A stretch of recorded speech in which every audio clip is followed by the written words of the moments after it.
Tá bom?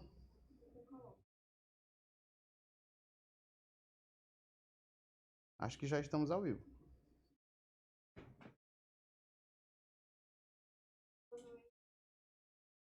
Boa noite. Boa noite.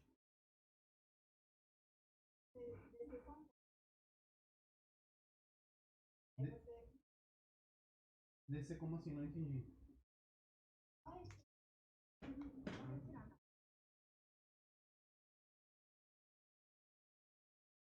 Colocar o Meet na tela?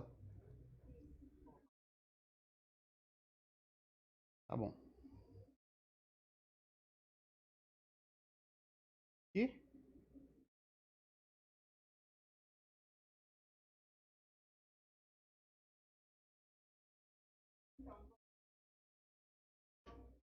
Meu nome é Dara, eu sou acadêmica do curso de Medicina da Universidade Federal de Jataí, gigante da Liga Acadêmica de Anatomia Clínica, que apresenta o interesse de hoje, também agradecer a Liga Acadêmica de Neurologia, da Unifagop de Minas Gerais, a Liga de Anatomia e Cirurgia da Universidade Estadual de Feira de Santana, na Bahia, a Liga de Neurociências da UFG de Goiânia e a Liga Acadêmica de Anatomia Humana da Faculdade de Medicina da Universidade de Rio Verde. Para avisar alguma questão, para receber o certificado, tem que ser feita a inscrição e preencher a lista de presentes que vai ser enviada mais. Além disso, também no final, vamos enviar o link com o Drive para receber o resumo do conteúdo da aula e também avisar sobre os certificados, que dá cerca de 15 a 20. Agora, para vocês, o professor, que é o professor Acler, ele é farmacêutico graduado pela Universidade Federal do Ceará, professor de Fisiologia e Farmacologia em curso de graduação, fundador e produtor de conteúdo na plataforma API.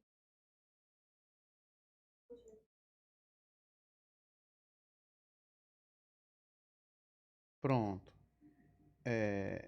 Boa noite. Eu vou mutar aqui porque senão eu acho que eu vou ficar me ouvindo. Porque eu tô com o Meet. Tá bom? Pronto. Deixa eu só mutar aqui. Vou só baixar o volume. Tá todo mundo me ouvindo aí bem? Pessoal do YouTube aí, deixa eu só olhar os comentários. Tá todo mundo me ouvindo e vendo? Estão dizendo que tá muito baixo, né? É porque aqui, eu não sei se tá tendo uma festa aqui na minha vizinhança, o que que tá tendo, mas tem um barulho infernal e aí eu diminuí a sensibilidade do microfone justamente para vocês não ouvirem essa zoada que tá tendo, né? Então, se puderem aumentar o volume só um pouquinho, porque se eu aumentar a sensibilidade, talvez capte o volume de fundo. Deixa eu aumentar só mais um pouquinho aqui a sensibilidade. Oi, som, testando, testando. É fora minhas sobrinhas, né? Fazendo barulho aqui. Então, já vou começar. Mas a imagem tá boa, né, pessoal do YouTube aí? A imagem tá ok? Não, também tá um pouco baixo porque eu não comecei de fato, né? Tô só testando aqui. Então pronto. E o pessoal do Instagram tá me ouvindo aí? Só pra eu ver aqui. Alguém comente aí no Instagram, só pra eu saber se vocês estão me ouvindo também. É, minhas sobrinhas batendo o portão aí, eu não sei se vocês chegaram a escutar. Parece que são engenheiras civis. Então pronto, deixa eu só ajeitar aqui a seta e a gente começa. Então boa noite, vamos lá começar. Meu nome é Aclerton Pinheiro, né? E vou dar aqui uma aula sobre neurônios, neurotransmissores e neurotransmissão. A duração da aula deve ser mais ou menos entre 1h30, 1h50 aí. Eu sempre bato, né? A minha carga horária geralmente passa. E vamos aqui explicar justamente a base de toda a neurofisiologia.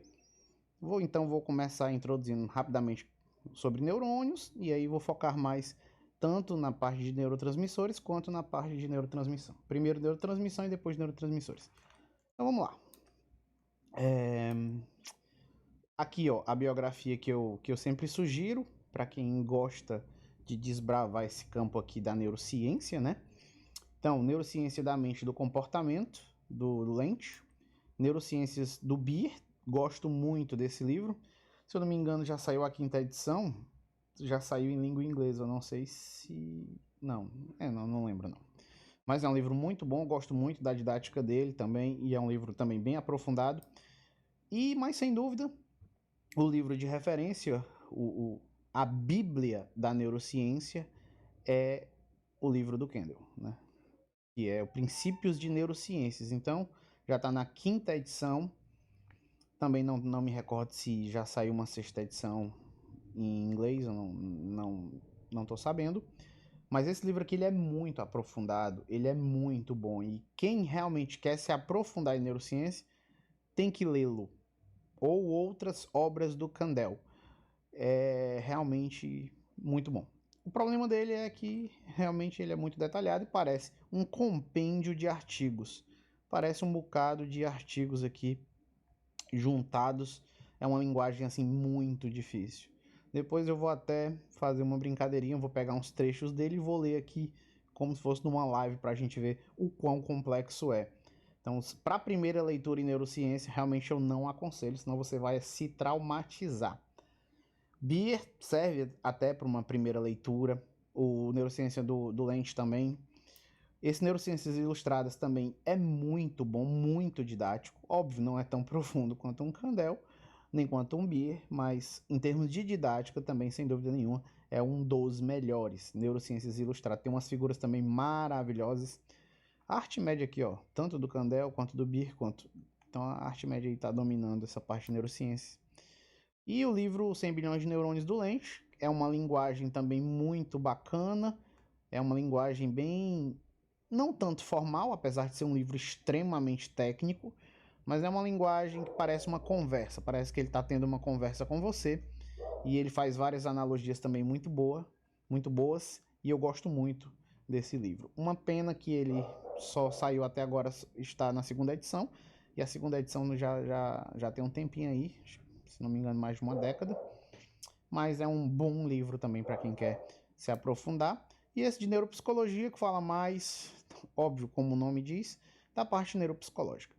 Mas também é muito bom, fala de uns circuitos neurais que geram comportamento, cognição de maneira geral.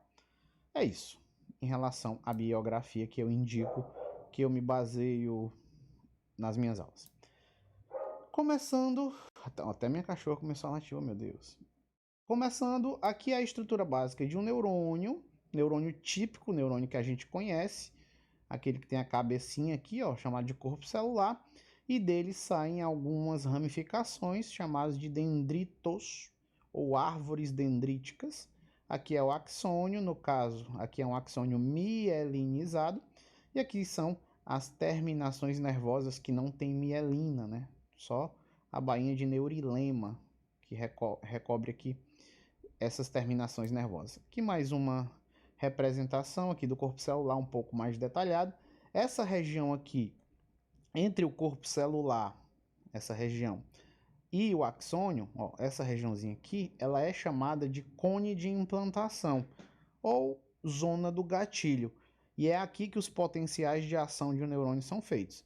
Então, o neurônio ele não gera potencial de ação no corpo celular, não gera potencial de ação no dendrito, não gera potencial de ação no axônio. Ele gera potencial de ação no cone de implantação, essa estrutura aqui, ó. O que acontece aqui no corpo celular e nos dendritos são fenômenos elétricos graduados. A gente chama isso de potencial graduado ou condução eletrotônica, que são formas que antecedem o potencial de ação. São formas de despolarizações transitórias. Eu estou falando de despolarização, mas não necessariamente é uma despolarização. Pode ser também uma hiperpolarização. Por isso que o melhor é chamar de ou potencial graduado ou condução eletrotônica. Mas isso já é uma discussão bem biofísica e não é o mote da aula. Então, mas só para deixar claro que é um conhecimento importante em neurociência básica, que os potenciais de ação são gerados aqui, ó, onde tem esse círculo aqui. É aqui que nascem os potenciais de ação. Aí aqui uma outra representação mais detalhada, ó, um dendrito, as espinhas dendríticas aqui. Aí você tem o corpo celular, ele está cortado aqui, ó. Aí a gente vê que o corpo celular é a central de processamento realmente dos neurônios, é a central de processamento de informação dos neurônios. Você tem o núcleo aqui, ó. Você tem o retículo endoplasmático e o complexo de Golgi. Você tem mitocôndrias, ou seja, as principais organelas do neurônio estão concentradas no corpo celular. Porque é justamente no corpo celular que todos os comandos que aquele neurônio vai receber são feitos, né? São gerados, são fabricados. As ordens partem daqui, sobretudo do núcleo. Aqui é uma outra representação, ó, que é uma microscopia eletrônica, mostrando como é na realidade.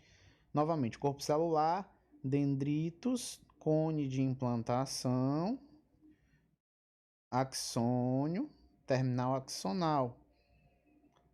A maioria das conduções dos neurônios a gente chama de que é uma condução anterógrada, ou seja, as informações geralmente vão do corpo celular para o terminal dos axônios, mas também tem informações retrógradas do terminal axônico para o corpo celular. E aí a gente vai ver também mais para frente que algumas proteínas fazem esse tipo de transporte de informação. E essa informação pode ser tanto transportando uma proteína ou mesmo uma vesícula de maneira retrógrada. Mas o grosso de informação, eu diria que 80 a 90% das informações do fluxo de informação de um neurônio se dá corpo, terminal do axônio. Mas óbvio que também é importante que o corpo tenha alguma noção do que se passe nos terminais. Então você tem algum nível aqui de fluxo retrógrado também. Aí os tipos de neurônio. Na verdade, existem mais de 20 tipos de neurônios básicos, se a gente for separar, mas a gente pode agrupar em 3 grandes famílias ou 3 grandes grupos de tipos de neurônios. A gente tem a célula unipolar, que aqui é o corpo celular, neurônio típico de um invertebrado. Corpo celular aqui, ó, aí os dendritos saem de um ramo do axônio, como se fosse, e os terminais axônicos também. Então, é um neurônio que tem 2 ramificações, sendo uma dendrito, que seria a parte receptora, e a parte secretora, a parte eferente. A parte aferente, que recebe informação, a parte eferente, que manda informação. Aí você tem aqui, ó, célula bipolar, um neurônio do tipo bipolar, por exemplo, é encontrado na retina.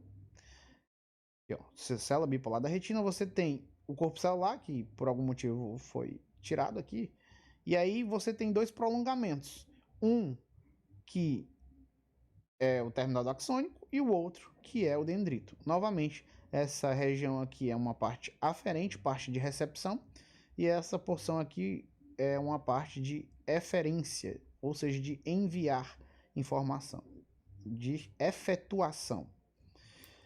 E por fim, você tem uma célula pseudo-unipolar, que são as células características ali dos gânglios da raiz dorsal. São neurônios predominantemente aferentes de sensibilidade, né? Por exemplo, os neurônios da dor, do tato, são todos neurônios dessa natureza aqui, ó, pseudo-unipolar. Os gânglios são formados por esses corpos celulares aqui, ó. Os corpos celulares dos neurônios pseudo-unipolares ficam nos gânglios da raiz dorsal e daqui partem 2 prolongamentos.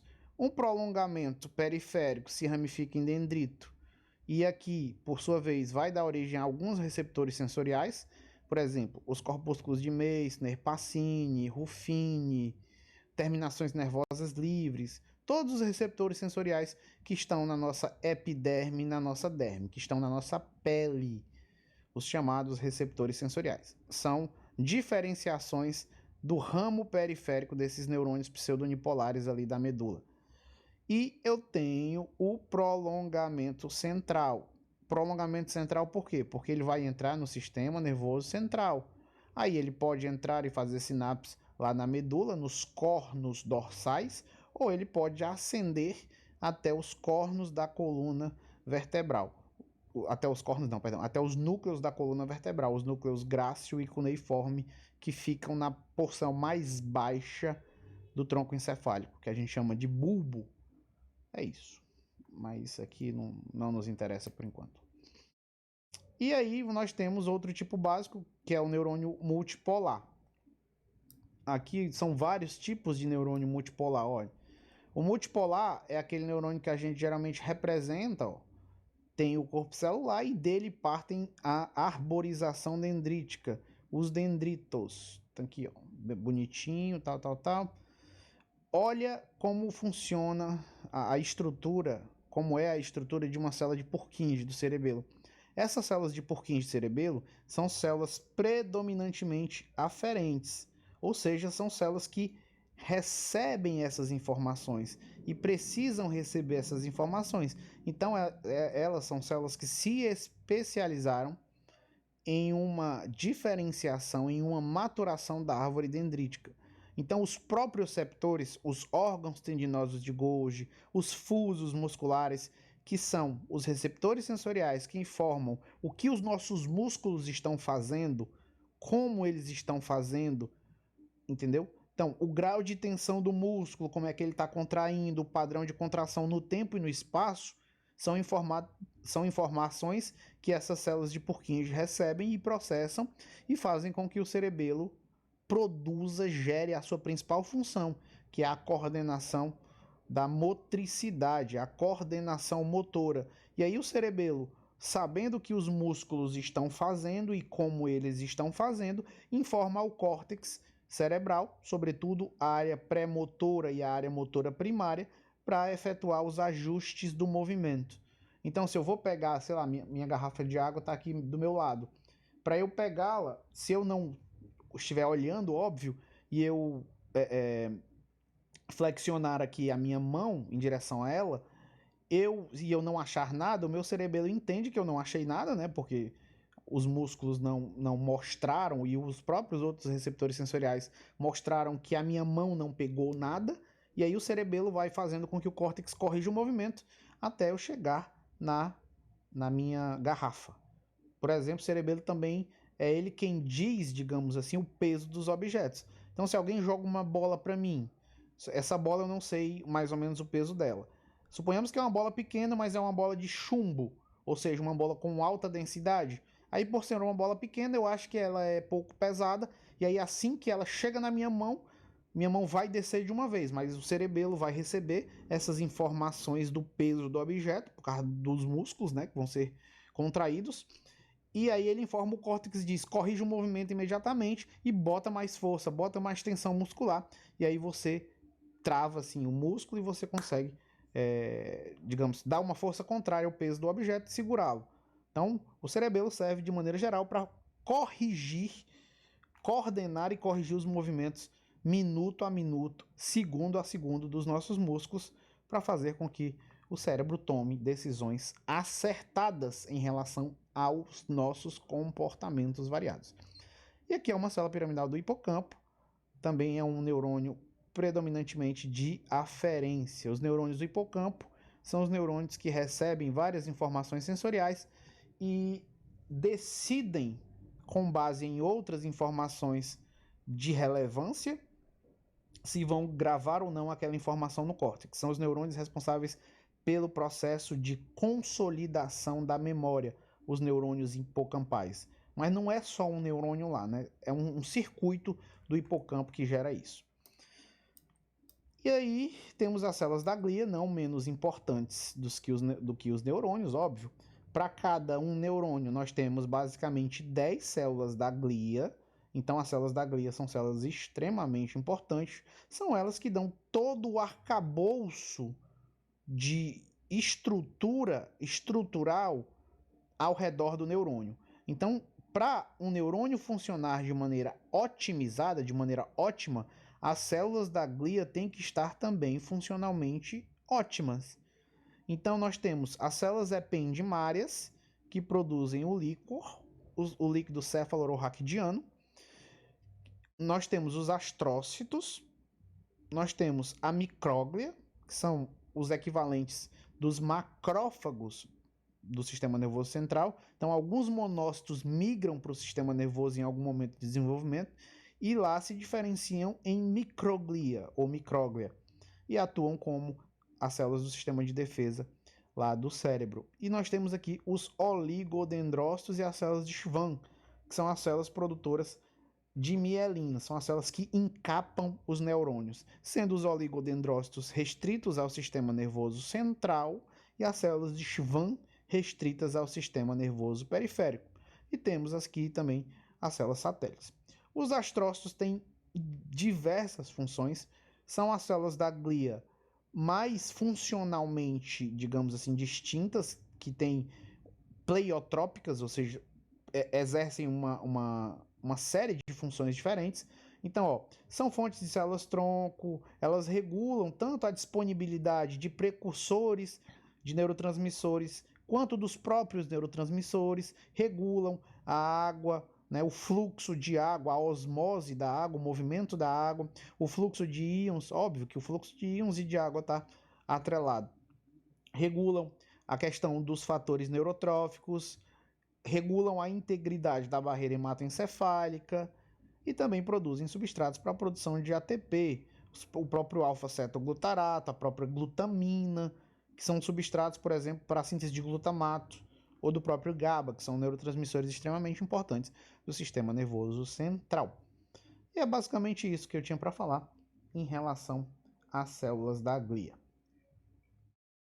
Aí é só para mostrar o papel aí das células produtoras de mielina. Aqui são neurônios disparando, sem mielina, e aqui é um neurônio com mielina disparando. A mielina aumenta muito a eficiência da condução nervosa, porque ela diminui a dissipação de energia elétrica, química e elétrica, e isso aumenta muito a eficiência da transmissão de informação e, óbvio, aumenta a velocidade.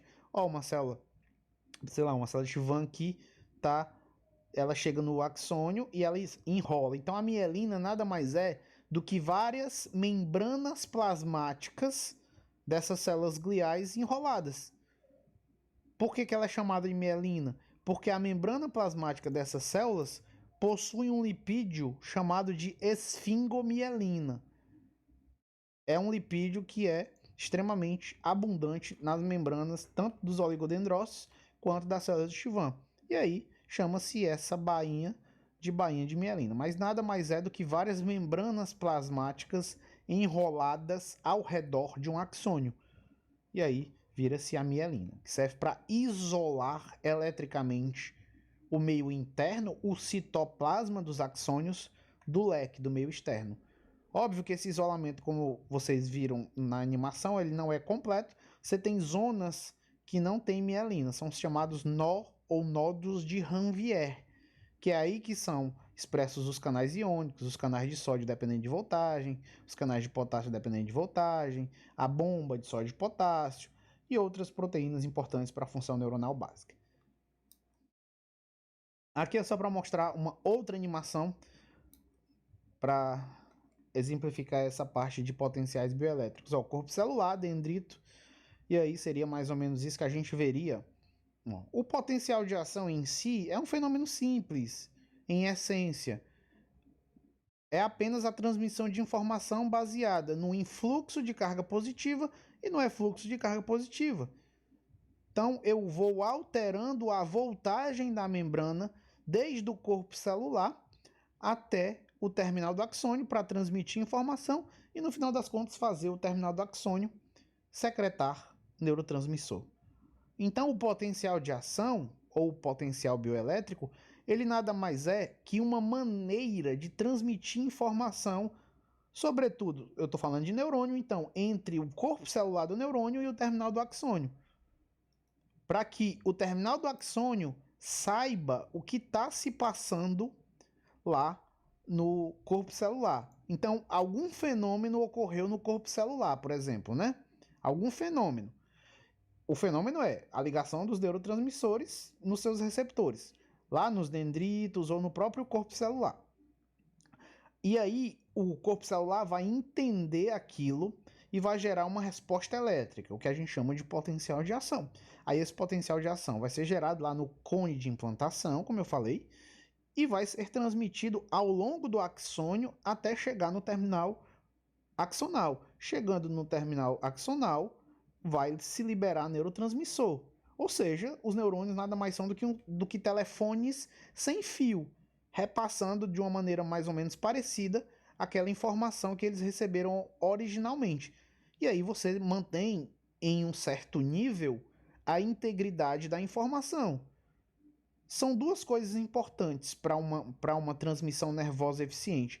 Eu tenho que ter tanto uma manutenção da originalidade da informação, ou seja, por exemplo, um fóton estimulou um fotorreceptor na minha retina, entendeu? A, o cone ou bastonete, que são os fotorreceptores, eles são as primeiras células receptoras. São células sensoriais, equivalente a neurônios diferenciados, digamos assim. E essas células sensoriais, elas recebem primeiramente a informação do ambiente, são os detectores do ambiente. No caso, são os detectores de ondas eletromagnéticas que a gente chama de fótons, né? E aí, essa informação ela tem que ser passada lá para regiões remotas do nosso cérebro, chamado de, por exemplo, córtex occipital. O córtex occipital, as regiões V1 do córtex occipital, o córtex occipital ou córtex visual primário é a região do córtex occipital que processa inicialmente a imagem. E aí ele tem que entender mais ou menos o que está acontecendo no ambiente. Então eu tenho que manter algum nível de integridade da informação. Então essa comunicação neurônio 1 com neurônio 2, com neurônio 3, com neurônio 4, neurônio primário, secundário, terciário, quaternário, tem que ter alguma certa manutenção, entendeu? Da originalidade da informação, da fonte inicial daquela emissão de energia, no caso o fóton. Porém, eu também tenho que ter algum nível de processamento de informação. Então, é sempre uma queda de braço entre reportar ipsis literis aquela informação, ou seja, tal qual eu recebo, ou eu adicionar alguns detalhes, algumas coisinhas a mais. O bom é nem muito ao mar, nem muito ao ar. Porque, como eu já falei, quem assiste às minhas aulas ou mesmo assistiu os meus cursos, sabe que uma coisa que eu falo quando eu falo de cérebro é que o cérebro cria a realidade. A realidade que a gente experimenta, a gente como espécie humana, Homo sapiens sapiens, não é a realidade objetiva de fato que acontece no universo. A realidade de cada mente, que acontece em cada cabeça, ela é fruto do processamento daquele cérebro. Então é por isso que algumas pessoas ouvem vozes, veem vultos, o que a gente chama de alucinação. Aquela voz ela não está no mundo físico, mas na cabeça da pessoa está. Por quê? Porque há algum problema no processamento de informação. Se ela está ouvindo voz, é no córtex temporal. Se ela está vendo, é no córtex occipital. E aí ela tem as alucinações, por exemplo. Então, a realidade ela é inventada, digamos assim. O cérebro aprendeu a montar pedaços de informações que o ambiente nos dá, o que a gente chama de energia. Então, pega um fóton aqui. Por exemplo, como eu sempre falo também, cor não existe no universo. O que existem são ondas de diversos comprimentos de ondas. São fótons com diversos comprimentos de onda. O nosso cérebro pega esses comprimentos de ondas, faz uma proporção lá. A gente tem 3 cones que captam 3 espectros de comprimento de ondas específicos. E aí, o nosso cérebro, o córtex occipital, traça um paralelo da ativação proporcional de cada cone, de cada um dos 3 cones, e diz: essa cor é vermelha, essa cor é branca. Entendeu? Por isso que existem daltônicos, que são pessoas com algum problema em algum cone. Enfim, é só para mostrar o poder da neurotransmissão, porque é com ela que eu processo informação, e a informação ela tem que ser sim processada. Porque como é que eu iria lembrar de algum evento que aconteceu no ambiente se eu não modificar aquele evento? Então, toda a memória, ela é aquele fenômeno processado. Se alguém me diz uma coisa, Cleiton, vamos sair amanhã. Para eu lembrar desse fenômeno, essa informação ela tem que ser modificada de alguma maneira. E aí ela é guardada no meu cérebro, sobretudo se ela tiver uma relevância emocional. Mas aí são outros 500 e aí a gente não tem tempo para discutir essas coisas doidas não. Então vamos que vamos. Entrando aí na seara da neurotransmissão. Aí a gente tem a sinapse. A sinapse é uma zona de comunicação entre uma célula nervosa e outra em uma cadeia juncional. Lembrando que eu estou falando sobretudo no contexto de neurônio. Existem sinapses só entre neurônios? Não. Existem sinapses entre duas células. Entre duas células aleatórias. Por exemplo, entre um linfócito T e uma célula dendrítica, há sinapse. A gente chama essa sinapse de sinapse imunológica. Por exemplo, quando uma célula dendrítica vai apresentar um antígeno para uma célula T auxiliar, ela o faz por meio de uma sinapse química. Uma interação ali do MHC, ou no caso do ser humano, do HLA, classe 2, por exemplo, e aí você tem uma interação. Isso é uma sinapse, não deixa de ser. Mas estamos falando aqui de uma sinapse neuronal. E aí existem dois tipos de sinapses em relação aos neurônios. A gente tem as sinapses elétricas, que são sincronizadores celulares. Sinapse elétrica também pode ser encontrada, por exemplo, no coração. Duas células que estão ligadas, como é que eu posso dizer? Sem algum espaço, sobretudo por proteínas que a gente chama de conexinas. Essas proteínas aqui, ó, são canais iônicos. São hexâmeros, uma proteína canal com 6 subunidades. Notem que elas estão grudadas. Então, aqui é a célula 1 e aqui é a célula 2. E o citoplasma da célula 1 fica em contato com o citoplasma da célula 2. Óbvio, se os canais estiverem abertos, eles podem estar fechados ou abertos. Tem algum nível de regulação desses canais aqui. E aí, essa estrutura é chamada de conexon, né? E isso é o que faz com que células disparem juntas e transmitam informações juntas. Por exemplo, a gente tem alguns locais do encéfalo que têm sinapses elétricas. Que locais são esses? Por exemplo, alguns circuitos da amígdala, amígdala cerebral. Por que a amígdala? A amígdala é uma estrutura que ela evoluiu para entender quando um fenômeno, quando um acontecimento tem relevância emocional ou não. Ou seja, quando um fenômeno deve alterar o nosso meio interno. Por que as emoções existem do ponto de vista evolutivo? As emoções existem para que um acontecimento específico nos perturbe. Então, a emoção existe para fazer com que um fenômeno ambiental gere alguma alteração interna, justamente para que a gente se adapte, a gente gere em si alguma resposta frente àquele evento. Então, se um predador tentou me matar, aquilo vai gerar uma resposta emocional em mim. Pode ser de medo, pode ser de ira, fúria, pode ser de alegria, eu quero morrer. E aí eu vi um predador me matar e eu fico alegre. Óbvio, tô brincando, né? Então, é uma resposta emocional. E essa resposta emocional foi uma das respostas que foi escolhida também evolutivamente, tanto para alterar o meu interno, como para ser gravada na memória. Então, o hipocampo, por exemplo, que é essa região que eu falei em relação à consolidação da memória, ela tem uma interação muito grande com a amígdala. Então, a amígdala tem uma zona de aferência muito grande. E respostas como o medo, por exemplo, o medo ele não precisa de um processamento de informação muito refinado.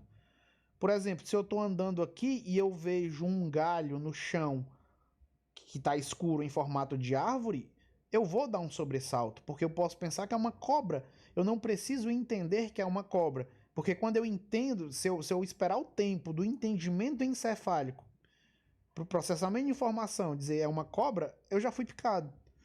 Então, o nosso cérebro ele tem alguns padrões que geram alguns comportamentos que a gente chama de estereotipados. Então, que são reflexos.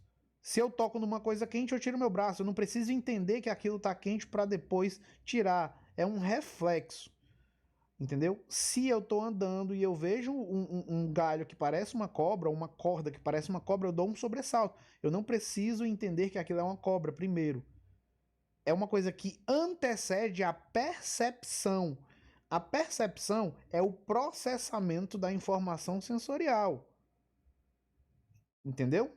Então é isso. Se alguém faz um barulho muito alto e inesperado, por exemplo, eu tô aqui, se alguém batesse na porta atrás de mim, batesse muito forte, eu praticamente viraria o rosto imediatamente. Esse é um reflexo de direcionamento da atenção para um estímulo ambiental.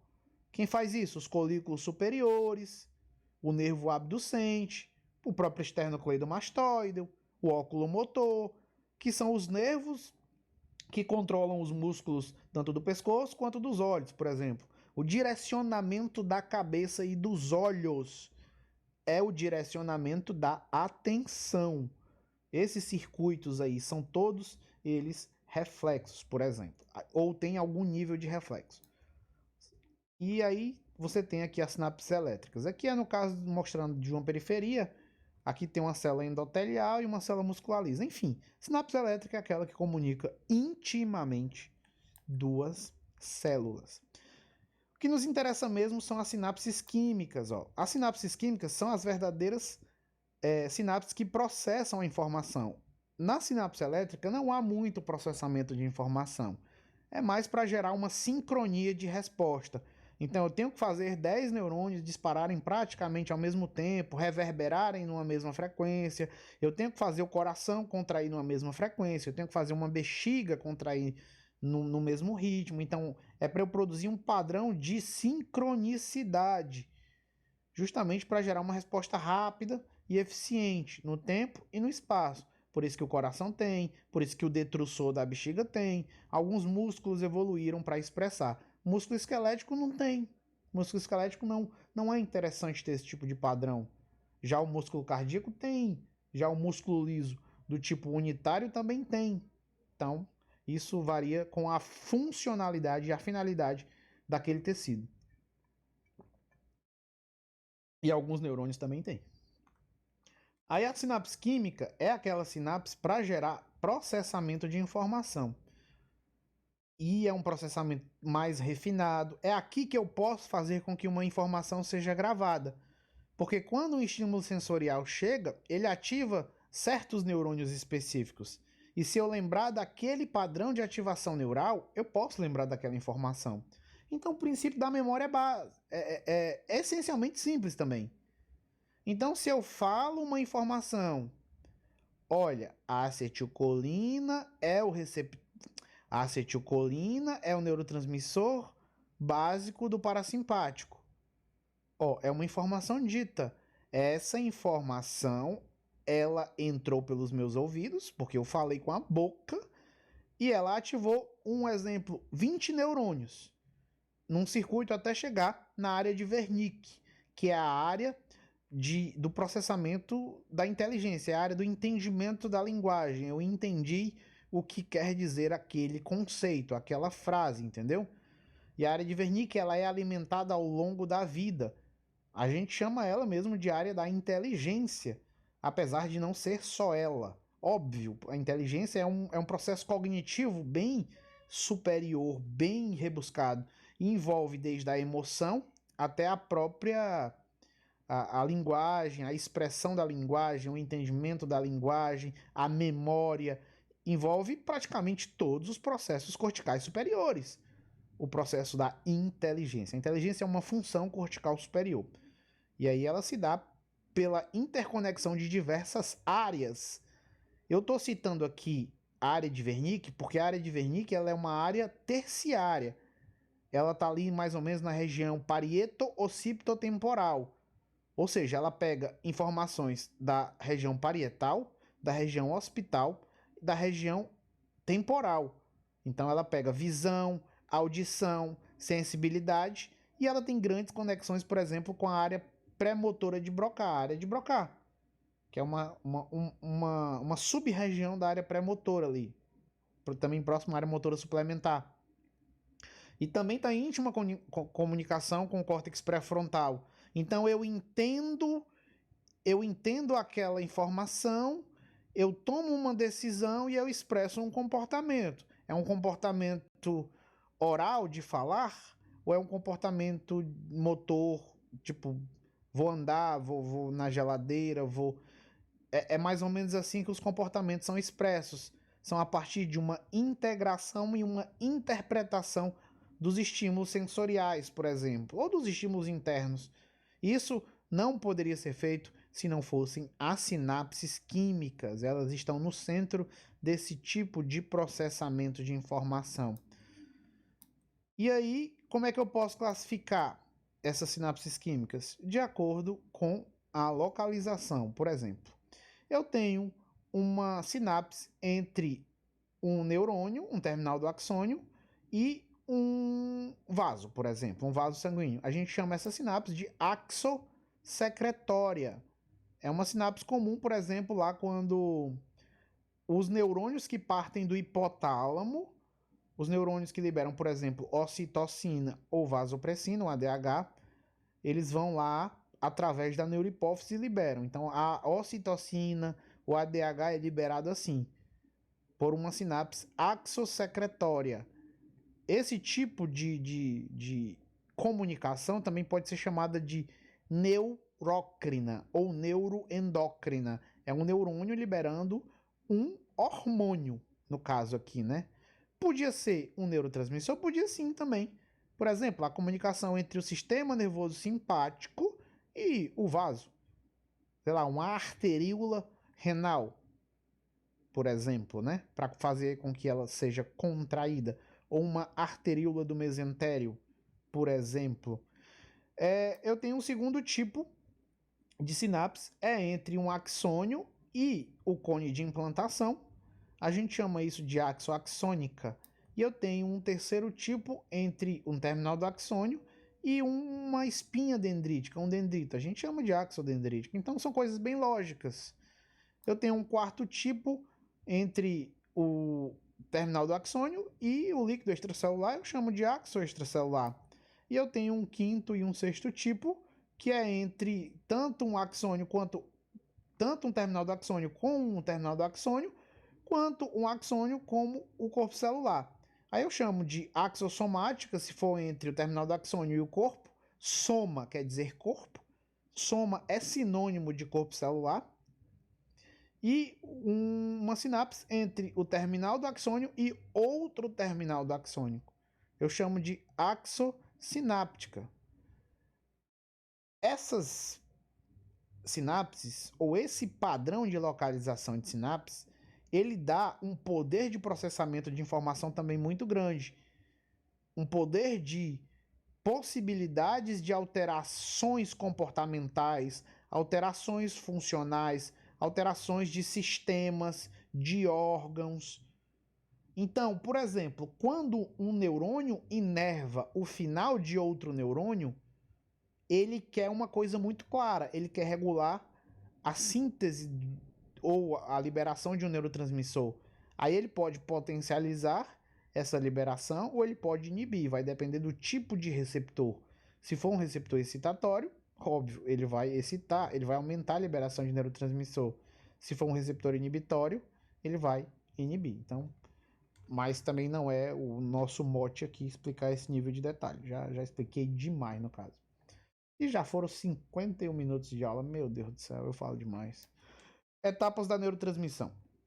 Aí aqui algumas etapas básicas. A gente tem a síntese do neurotransmissor, incorporação do neurotransmissor nas vesículas sinápticas, a geração do potencial de ação no neurônio pré-sináptico, chegada do potencial de ação no terminal axônico. Explicar com base na figura, né? Isso aqui é um GIF, no caso. Ó, o neurônio, aqui não está mostrando, mas o neurônio ele é sintetizado. Aí, onde é que ele é sintetizado? Depende da natureza do neurotransmissor. Tem neurotransmissores que são sintetizados no corpo celular, tem neurotransmissores que são sintetizados aqui no terminal do axônio. E aí eles entram na vesícula, eles são adicionados na vesícula sináptica. E aí eles ficam lá esperando o momento que eles serão exorcitados, que eles serão liberados. E aí a partir daí eu tenho o quê? Eu tenho a geração do potencial de ação. O potencial de ação é gerado lá no cone de implantação, como eu falei, e aí ele vem e chega aqui no terminal do axônio. Quando ele chega, ele vai abrir essas estruturas aqui, ó, chamadas de canais de cálcio dependentes de voltagem, do tipo N ou do tipo PQ. São as isoformas que são expressas aqui no terminal do axônio, né? E aí eu tenho, obviamente, a entrada de cálcio. Se os canais se abrem, o cálcio entra. Quando o cálcio entra, a afinidade das vesículas aumenta, das vesículas pela membrana plasmática. E aí você tem a exocitose. E aí você tem a difusão do neurotransmissor pela fenda sináptica. E ele vai se ligar aos seus receptores da membrana tanto pós-sináptica aqui, ó, ou na própria membrana pré-sináptica, são os chamados autorreceptores. E aí ele se difunde, também pode se difundir além da fenda. E aí ele pode encontrar uma enzima metabolizadora. Por exemplo, a acetilcolina tem a sua metabolização aqui na sinapse por uma enzima chamada de acetilcolinesterase, que quebra a acetilcolina em colina e acetato. Já, por exemplo, a dopamina. Peraí. Deixa eu só. Por exemplo, a dopamina, a noradrenalina e a própria serotonina, elas já não são degradadas na sinapse, na fenda sináptica. Elas são degradadas dentro do neurônio. Sobretudo, dependendo da enzima, elas podem ser degradadas, por exemplo, uma catecolamina pela CONT, catecol-ortometiltransferase, ou ela pode ser degradada pela MAO, a monoaminoxidase. Vai depender de onde essa monoamina estiver. Por exemplo, a MAO é expressa nas mitocôndrias. A CONT já é citoplasmática, então vai depender de onde o neurotransmissor estiver. Então, ó, alguns neurotransmissores, eles podem ser sintetizados aqui como eu tinha falado, no corpo celular, ó, retículo endoplasmático, produz o peptídeo e tal, sobretudo neurotransmissores peptídicos. Por exemplo, a ocitocina e o ADH são produzidos dessa maneira. E aí eles são empacotados na vesícula pelo complexo de Golgi, e aí são mandados aqui, ó, lá para o terminal do axônio e ficam lá, por exemplo. Que é o transporte vesicular, aquele transporte que eu falei. As vesículas podem ser mandadas daqui do corpo celular para o terminal do axônio, ou podem ser mandadas do terminal do axônio para o corpo celular. Quem faz isso são essas proteínas aqui, ó, as chamadas proteínas motoras. Vocês conhecem, obviamente, a miosina. A miosina é a proteína motora mais conhecida, mas ela não é a única proteína motora que tem atividade ATPase. Temos duas outras grandes proteínas motoras que movimentam muito as coisas dentro da célula. A primeira é a cinesina, tá aqui a cidadã, ó, muito parecida com a miosina também. E a segunda é a dineína, também tem a estrutura entre aspas básica. A cinesina, ela é responsável pelo transporte anterógrado, ou seja, aquele que é do corpo celular para o terminal do axônio, já havia falado. E a dineína é responsável pelo transporte retrógrado, ou seja, aquele que é feito do terminal axônico para o corpo celular. Também já tinha falado disso. Aqui eu só dei nome aos bois. A cinesina leva do corpo para o axônio, o terminal do axônio, e a dineína de volta, né? E aqui é mais ou menos como funciona esse processo, ó. Então, essas proteínas motoras, elas literalmente se acoplam à vesícula e saem caminhando pelo citoesqueleto, saem puxando pelos microtúbulos, né? Então, os microtúbulos aqui, eles servem como se fossem uma ferrovia com vários trilhos. E aí, dineinas e as cinesinas servem como se fossem vagões de trem puxando aqui a carga, né? Então a vesícula contém neurotransmissores ou ainda não, pode ser a vesícula virgem, digamos assim, e aí vai puxando, ó. Cada movimento desse é quebrado um ATP. Então, ó, quebra um ATP, gera um movimento, quebra um ATP, gera um movimento, quebra um ATP, gera um movimento. Que nem a miosina quando ela vai se ligar com a actina. Vocês lembram lá da contração muscular? Quando a miosina vai quando a miosina quer se ligar à actina, ela quebra o ATP e aí ela ganha uma tendência de movimento e ela se projeta para o sítio ativo da actina. Se a actina estiver descoberta, no caso do músculo esquelético, por exemplo, a actina vai estar descoberta porque a tropomiosina foi deslocada pela troponina, porque tem cálcio ligado à troponina. E aí você tem a contração muscular, que é quando a cabeça da miosina interage com o sítio ativo da actina. E é basicamente isso. É a mesma coisa. Se isso não é lindo, eu não sei mais o que é. Né? Só perde para quê? Só perde em beleza pro sorriso da morena, não? Proteínas vesiculares. Aqui está mostrando basicamente a estrutura básica de uma vesícula. A gente, pelo menos eu, né? Antes de estudar mais profundamente as coisas, eu achava que a vesícula era uma coisa tipo isso aqui, ó. Uma coisinha mais tranquila, sem vida, mas a vesícula é uma entidade, é quase uma minicélula. Ela tem diversas proteínas, mais diversas, mais de dezenas. Não chega a ser centena, mas eu me atreveria a dizer aí que dependendo da vesícula você tem 30 proteínas diferentes. Você tem proteínas mais na face externa e você tem proteínas mais na face interna e você tem proteínas também transmembranas. Ou seja, que nem uma célula, tanto proteína integral quanto proteínas periféricas, mais extracelulares, mais intracelulares. Por exemplo, eu tenho uma enzima intracelular chamada de dopamina beta-hidroxilase, que é a enzima que leva à hidroxilação da dopamina, transformando ela em noradrenalina.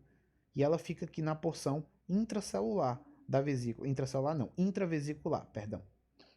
Aí as outras enzimas aqui, ou proteínas, você tem a sinaptofisina, sinaptobrevina, sinaptotagmina, sinapsina, você tem uma bomba de hidrogênio.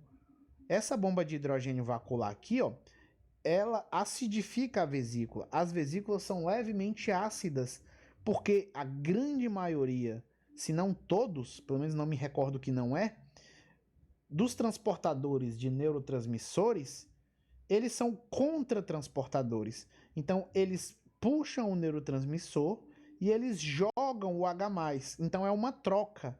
Inicialmente, a vesícula bombeia H+, e acidifica o seu meio intravesicular.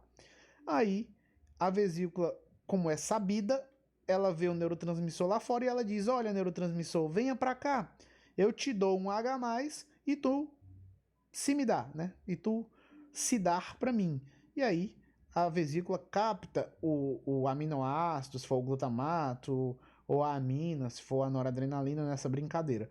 Se for, por exemplo, a noradrenalina, o nome desse transportador é chamado de VMAT. É o transportador de monoaminas vesicular. Por exemplo, se for a acetilcolina, você é chamado de VAT, o transportador de acetilcolina vesicular. E aí vai, né, papaizinho? Ó a vesícula aqui de novo. Várias proteínas. Aí você tem a exocitose. A exocitose pode ser tanto regulada quanto constitutiva. Constitutiva é aquilo que acontece sempre, independente de ter um estímulo mandando fazer ou não essa secreção. E eu tenho a regulada por cálcio, que é o que eu vou falar um pouquinho aqui. Eu vou correr um pouquinho, mas vou citar essa exocitose mediada por cálcio, que é a exocitose que os neurotransmissores sofrem normalmente, que os neurônios têm, que uma glândula tem.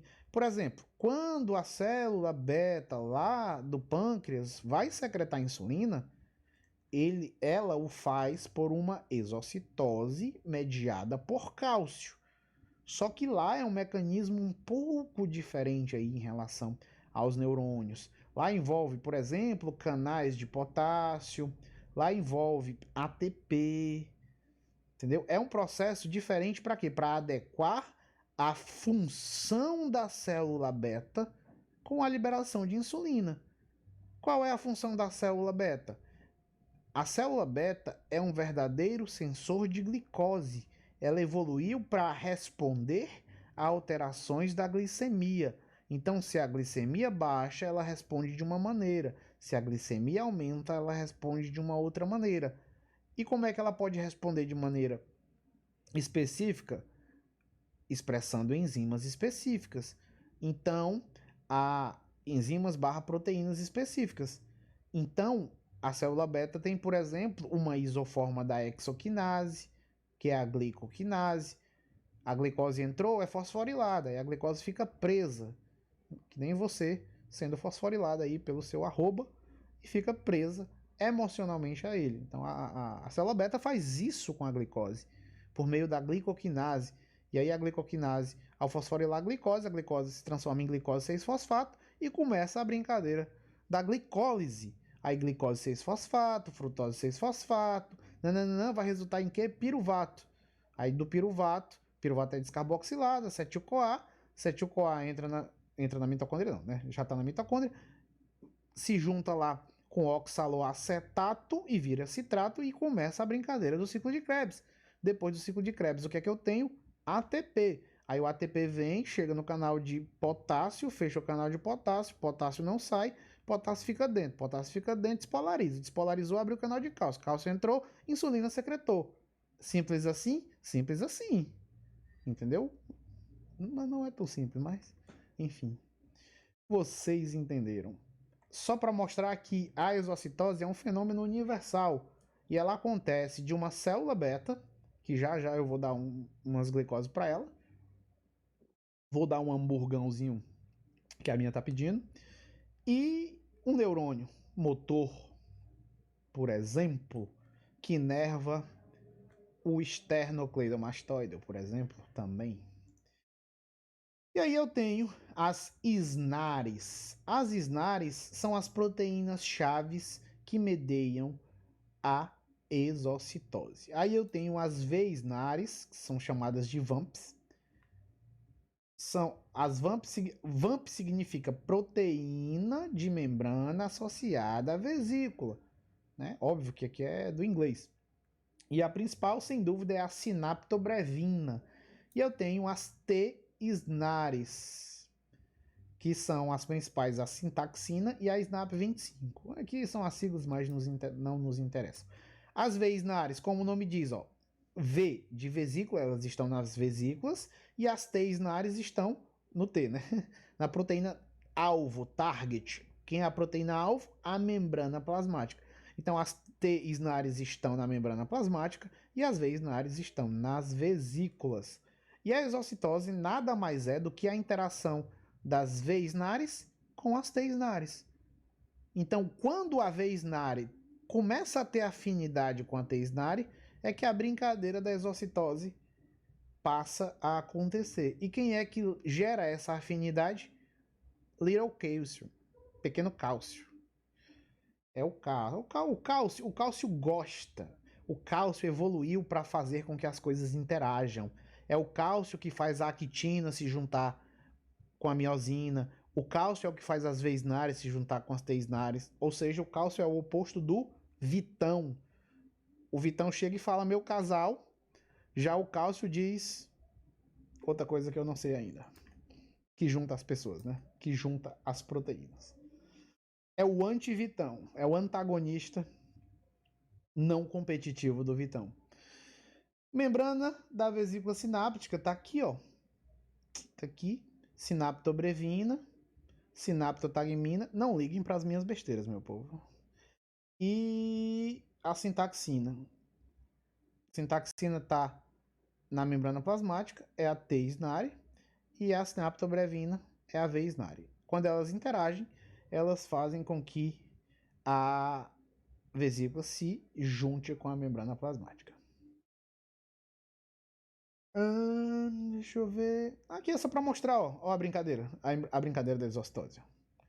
Chegou, sinaptobrevina, olhou, cadê o cálcio? O cálcio tá aqui, então vamos interagir, vamos aglomerar, vamos se acoplar. Ó, nem a NASA tem esse mecanismo de acoplamento aqui na estação espacial. Então é muito foda esse tipo de acoplamento.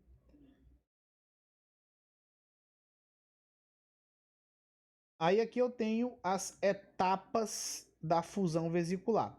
Primeira etapa é a mobilização, que nada mais é do que a vesícula chegar aqui e ficar encostada na membrana. Aqui ainda não tem cálcio, não tem nada. A vesícula só chegou e ficou aqui, ó, no cheirinho da membrana. Só esperando o momento certo de dar o grau, né? De dar o bote aqui na membrana. De se ligar, de se acoplar. Sinaptotagmina. Essa proteína aqui, ó, a chamada sinaptostag, também de target, mina. É a proteína alvo do cálcio. Então, quando o cálcio entra, o cálcio se liga nela, na sinaptotagmina. Aí, uma vez que a sinaptotagmina se liga ao cálcio, ela ativa uma outra proteína que nem está mostrada aqui, que é a RAB, que é uma proteína G monomérica, com atividade GT-pase. E aí, a RAB inicia a brincadeira da alteração conformacional das veias nares que vão interagir com as teias nares. E aí você se funde, né? Mas essa primeira etapa ela não tem cálcio, é só a vesícula chegando e encostando aqui como quem não quer nada, ficando aqui, opa, bebezinha, beijo, beijo, e fica aqui parada. Segunda etapa é o ancoramento. Segunda etapa ainda também não tem cálcio, ela chega e ela encosta. Só encostou, né? É tipo o velho aperto de mão. Chegou, apertou, cumprimentou, ficou aqui de boa. Já a terceira etapa, e aí ela é mediada por cálcio, é o aumento da afinidade. Ou seja, as veias nares e as teias nares têm baixa afinidade na ausência de cálcio. Elas chegam a se ligar, mas nada de uma interação profunda. Não geram um abraço, geram só um aperto de mão. E aí, quando o cálcio vem, o cálcio chega, né? O antivitão chega aqui, não é o meu casal. E aí, isso faz com que a sinaptobrevina, essa aqui, ó, tá aqui ela aqui, ó, se ligue com a sintaxina e a SNAP25 e gere o que a gente chama de fusão. E aí eu formo um poro que conecta o ambiente intravesicular com o ambiente extracelular. E aí, o neurotransmissor, segundo as leis de Fick, que regem a difusão simples, vão do meio mais concentrado para o meio menos concentrado. E aí, são exocitados. Meu Deus, mas como é que uma pessoa não gosta dessas coisas? Como é que uma pessoa não gosta de fisiologia? Eu não confio em quem não gosta de fisiologia. Eu nem converso em quem não gosta de fisiologia. Se eu souber, né? Sinaptobrevina. Vamp. Minha mãe gosta de fisiologia, senão eu não conversava com ela, não. Sinaptobrevina. Tá aqui. Aqui é o mecanismo de maneira geral. Chegou, encostou, cheirou, se fundiu porque teve cálcio, liberou, voltou. É basicamente isso. Eu não vou detalhar mais, porque não é uma aula de exocitose, né? Apesar de eu já ter passado 10 minutos falando disso aqui. Aí é para mostrar isso de maneira animada. Aí as vesículas, chegou, isso aí é a mobilização. Ó. Chegou, ficou aqui encostada, como quem não quer nada. De maneira tímida, discreta, só olhando o movimento. Aí o cálcio entrou, aqui não mostra o cálcio entrando, né? Não mostra o cálcio entrando. Aí aqui a vesícula, sinaptobrevina, taxina, SNAP25, chegou, se ligou, ó, a fusão se fundiu, pá, e liberou. Vamos aqui de novo. Vamos de novo, bebezinho. Ó o processo. Meu Deus do céu. Me diz, poucas coisas na natureza são mais bonitas do que isso daqui. Ó. Sinaptobrevina, ó, vai clampeando, aí vai gerando uma tensão, aí vai puxando uma proteína para outra, vai puxando. Quando os fosfolipídios da membrana plasmática entram em contato com os da... Droga, por que você parou? Quando os fosfolipídios da membrana plasmática entram em contato com os da vesícula, ó, aí o efeito hidrofóbico, que é um tipo de interação intermolecular, entra em ação, ó. E aí você tem uma fusão. A membrana vesicular se funde, ó. Se funde e aí você tem a exocitose. Meu Deus do céu. Vou botar o nome da minha filha de exocitose. Maria Exocitose da Silva Pinheiro é o nome dela. Só em homenagem a isso. A este fenômeno lindo, maravilhoso. É isso. Não, isso aqui não nos interessa, não tem tempo não. Aqui é só mostrando uma micrografia eletrônica, né? Ó, o bolo de neurotransmissor aqui, ó. A fusão aqui do neurotransmissor. Deixa eu ajeitar aqui de novo esse ponteiro maldito. Sempre fica saindo. Vou mandar para a Microsoft aí. E aqui é só uma correlação. Olha, eu tô pulando algumas coisas, porque eu já tô falando a 1h10, né? Era para ser 1h30, mais ou menos. E aí eu tô correndo com algumas coisas que eu nem comecei a falar de neurotransmissão ainda. Aqui, ó, junção neuromuscular, botulismo. O botulismo é quando... Pronto. Botulismo é quem? Vitão. Botulismo chega e fala, em relação às V-SNARI e às T-SNARI, fala, meu casal. E aí ele vai degradar a sinaptobrevina. Ou a SNAP25, né? Ou a própria sintaxina. Vai depender de quê? Da isoforma da toxina botulínica. A toxina botulínica é uma protease, ou seja, é uma proteína que degrada proteína. E aí, dependendo do sorotipo de toxina botulínica, ela vai degradar. Por exemplo, o sorotipo B degrada a sinaptobrevina. O sorotipo A degrada a SNAP25. E a sorotipo C degrada a sintaxina. Vai depender do sorotipo de toxina botulínica. Enfim, ao degradar as SNARs, eu impeço a interação da vesícula com a membrana plasmática. É por isso que o músculo ele não vai se contrair. E a toxina botulínica tem uma predileção pelas sinapses colinérgicas dos neurônios motores alfa, que são os neurônios que inervam a musculatura estriada esquelética. Entendeu? Então, você aplicando aqui no rostinho vai atenuar, por exemplo, as rugas de expressão. Se você vai atenuar as rugas de expressão, você, óbvio, vai atenuar um pouquinho a sua expressão facial. Então, alguns músculos vão ser travados, relaxados, repuxados. E aí você tem a retirada dessas marcas de expressão. De um pezinho de galinha, de uma marca de bochecha que eu tenho. Vou aplicar toxina botulínica um dia? Não sei. Provavelmente. Farei uma bichectomia? Com certeza. Harmonização facial? Com certeza também. Por quê? Porque eu quero. Neurotransmissores. Vamos começar agora falando dos neurotransmissores. Aí eu tenho os Calma, bebezinha. Aí eu tenho os aminoácidos. Os aminoácidos, sem dúvida nenhuma, formam o grupo de neurotransmissores mais abundantes. Glutamato é o principal neurotransmissor com atividade excitatória. O GABA é o principal neurotransmissor com atividade inibitória. E a glicina também é um neurotransmissor com atividade inibitória, predominantemente inibitória. Porém, a glicina é mais restrita ao sistema nervoso periférico, perdão, sistema nervoso periférico não, sistema nervoso central mesmo. É mais restrito à medula, por exemplo, os interneurônios da medula, eles expressam muita glicina, alguns cerebrais também, mas em menor quantidade. Já o GABA é o neurotransmissor predileto dos interneurônios inibitórios do encéfalo. A grande maioria dos interneurônios inibitórios produzem GABA. A grande maioria dos interneurônios excitatórios produzem, por exemplo, acetilcolina. por exemplo, nos circuitos intraestriatais, lá nos núcleos da base.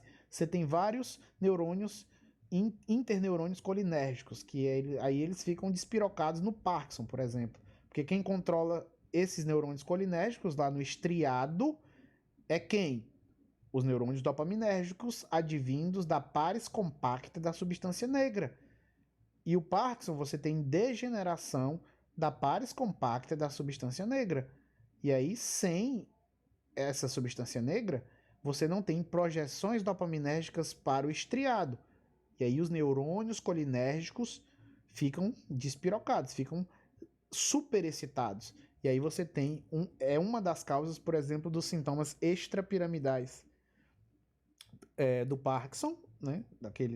Do tremor mesmo, e também do uso dos antidopaminérgicos, né? Dos antidopaminérgicos chamados de antipsicóticos, por exemplo, de primeira geração, chamado de haloperidol, que tem uma ação bloqueadora dopaminérgica acentuada, e isso pode gerar esses sintomas extrapiramidais. Tanto que antimuscarínicos, ou seja, fármacos que antagonizam as ações dos receptores muscarínicos da acetilcolina, atenuam os efeitos tanto extrapiramidais do Parkinson quanto extrapiramidais de um tratamento antipsicótico devido ao uso dos antidopaminérgicos, né? No caso, o haloperidol, por exemplo. Viu como é importante a gente saber ciência básica? Tudo isso que eu estou falando é ciência básica. A gente pode aplicar. Quantas vezes eu escuto, mas por que eu vou saber isso detalhadamente? Por que eu vou saber receptor detalhado? Por que eu vou saber via de sinalização detalhado? Só porque você vai saber todo o resto, papaizinho. Você sabendo de receptor, você sabendo de neurotransmissor, você sabendo de via de sinalização, você sabe o resto. O resto vira brincadeira de criança, já dizia o molejão. Entendeu? E aí você tem aqui as mono... E o bom é que você sabe por dedução. Você nem lembra de tudo. Minha memória é extremamente ruim. Mas eu consigo dizer, em algum nível, dentro dos meus limites, praticamente o que todos os fármacos fazem. Se eu souber o receptor dele, morreu. Se eu souber se ele é um agonista ou é um antagonista. Então eu posso dizer o que todos os agonistas dopaminérgicos fazem. Eu posso dizer os efeitos colaterais, os efeitos terapêuticos. É uma coisa que vira lógica. Você não precisa ficar decorando. Meu Deus, eu tenho que decorar todos os fármacos, todas as doenças. Não. Você só tem que, entre aspas, decorar os receptores. Aí é decoreba. Mais uma vez decorado e não tem tantos receptores assim. Entendeu? Com tantas vias de sinalização assim. As monoaminas, a gente tem a acetilcolina e a serotonina, que é uma indolamina, a principal indolamina. A gente também tem a melatonina, né? Mas a serotonina que é muito mais importante em termos gerais. Então, a acetilcolina e a serotonina, conhecida na quebrada como 5-hidroxitriptamina. E aí eu tenho as catecolaminas. As catecolaminas, você tem a dopamina, a noradrenalina e a adrenalina. Tá faltando gente aqui? Com certeza. Tá faltando, por exemplo, uma imidazolina. Quem é a imidazolina? Histamina, que vem da famigerada histidina também, por exemplo. Tá faltando outras também, mas eu vou falar aqui ao pouco. Aí eu tenho a pequena dopamina. A dopamina está relacionada com o quê? Com afeto, motivação, o prazer, o movimento. E a noradrenalina com humor, concentração, alerta, dor, enfim, fome. Serotonina está relacionada com o quê? Com humor, medo, sono, dor. Acetilcolina, cognição, movimento. Por cognição, aí entra-se muita coisa. Cognição diz respeito desde o sono, a própria vigília, a memória, é muita coisa. O GABA está relacionado com a inibição geral, né? O GABA aí inibe uma galera boa. E o glutamato eu poderia dizer citação geral, mas o glutamato também está envolvido, por exemplo, com a parte de memória, está envolvido também com o sono, está envolvido com muitas coisas. E a histamina, sobretudo com o alerta e a fome. E os peptídeos opioides, as dinorfinas, as endorfinas e as encefalinas, estão envolvidos sobretudo com o controle da dor, euforia, bem-estar. Também está relacionado com a própria fome, está relacionado com outros aspectos. Mas é basicamente isso. E o interessante é que você tem aqui, por exemplo, a dopamina. Tem vários circuitos. Aí o circuito dopaminérgico que rege o afeto, ele é diferente do que rege o movimento. O circuito dopaminérgico que rege o movimento, ele, por exemplo, é o circuito nigroestriatal. Nigroestriatal sai da substância negra e vai para o estriado. Você tem o circuito que rege o afeto, que já aí vai lá para a via mesolímbica e para a via mesocortical, por exemplo, em relacionado ao prazer também. A motivação também está relacionada com o córtex pré-frontal dorsolateral. Enfim, cada aspecto aqui você tem circuitos específicos. Serotonina regulando o circuito do humor é um circuito, serotonina regulando o circuito do medo é outro circuito. O humor tem a ver com também o córtex pré-frontal. Já o medo com o circuito, por exemplo, da amígdala. O sono da formação reticular. A dor da medula. A nocicepção. Então, são coisas diferentes. É aí que um mesmo neurotransmissor pode fazer várias coisas, né? Pode relacionar. Que não nos interessa. Vamos ver aqui. Não, o receptor também eu vou pular, porque já está dando tempo. Eu vou falar mais em relação das características gerais. Eu vou pular a parte de receptor, porque realmente não vai dar. Então, as catecolaminas, eu tenho aqui, ó, a estrutura das catecolaminas. É formada por um grupo catecol de hidroxibenzeno. Aqui, ó. Tá aqui ele. Tem duas hidroxilas na posição orto. Isso forma o grupo catecol. E aí eu tenho o grupamento amina, sobretudo uma etilamina, 2 carbonos e uma amina, uma etilamina. Isso é o esqueleto básico de uma catecolamina. E aí as catecolaminas formam a dopamina, noradrenalina e adrenalina. Que o sistema noradrenérgico, ele parte sobretudo do tronco. A maioria dos neurotransmissores, tirando o glutamato e GABA, a maioria deles partem do tronco. Também tirando, por exemplo, a estamina parte do próprio hipotálamo. Mas pensou em serotonina, dopamina, noradrenalina, acetilcolina, eles partem sobretudo de núcleos do tronco encefálico, sobretudo de núcleos ao longo da formação reticular, que é uma estrutura bem abrangente aí do tronco encefálico. Ela regula muita coisa e muitos aspectos das diversas funções encefálicas.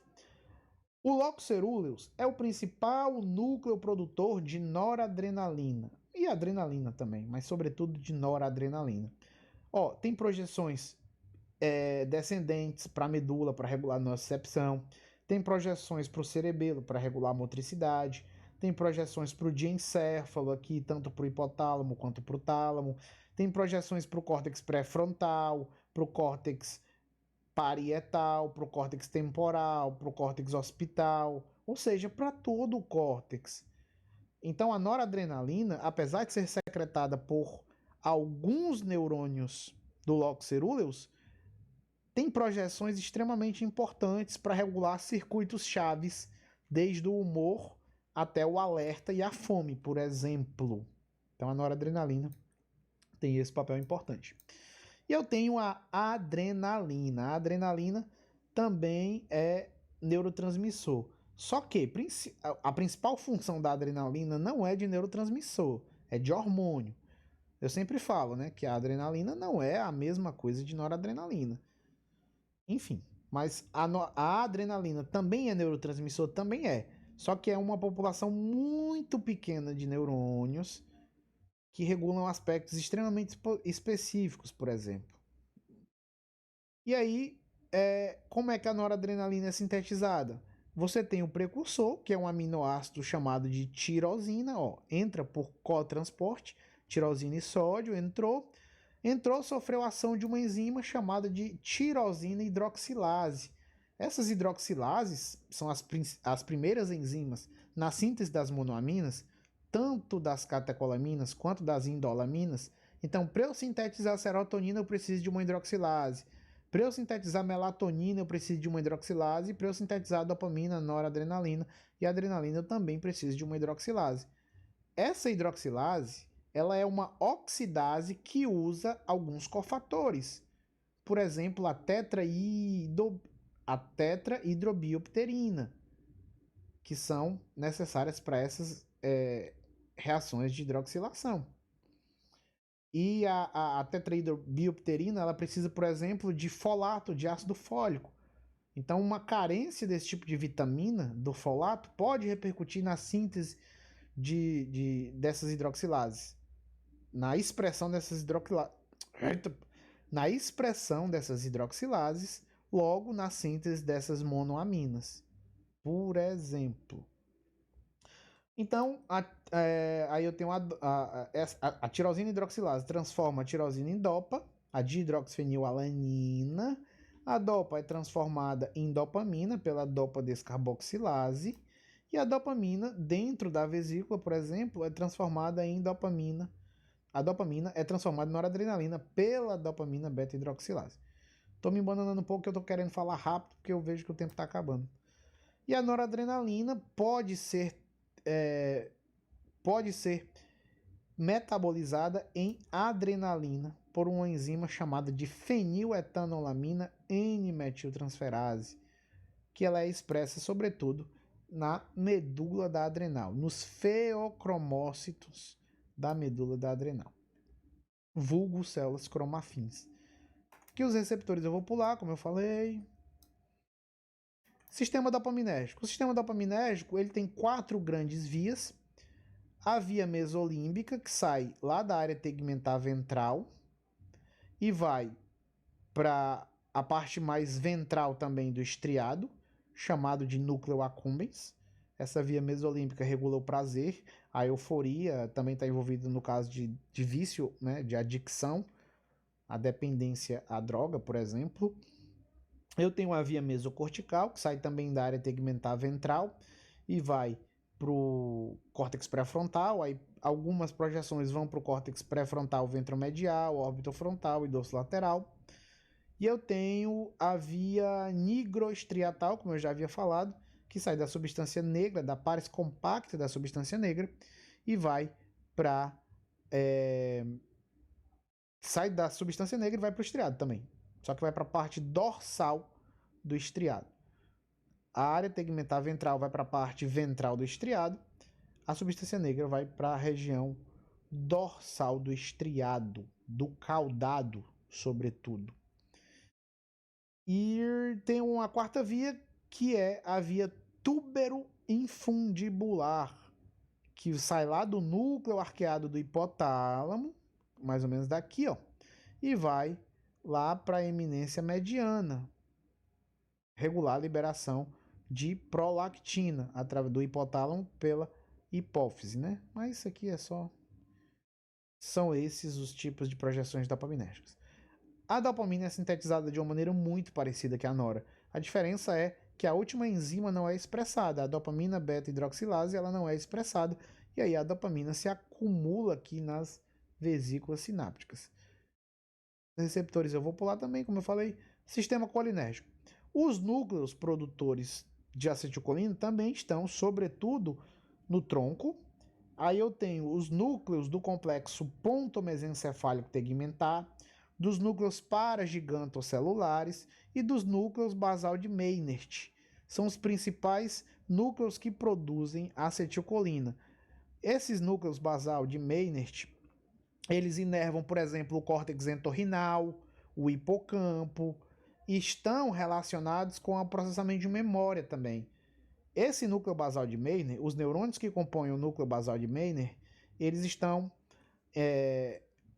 são os primeiros grupos neuronais a serem degenerados no processo de Alzheimer.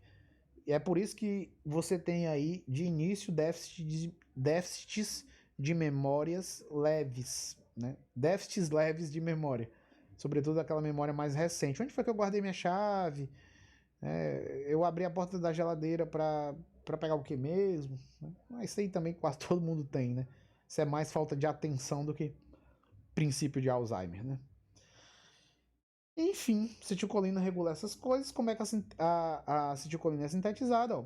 Você tem o acetato, que vem lá da acetilcoenzima A. E a acetilcoenzima A vem de quê? A acetilcoenzima A vem de quê?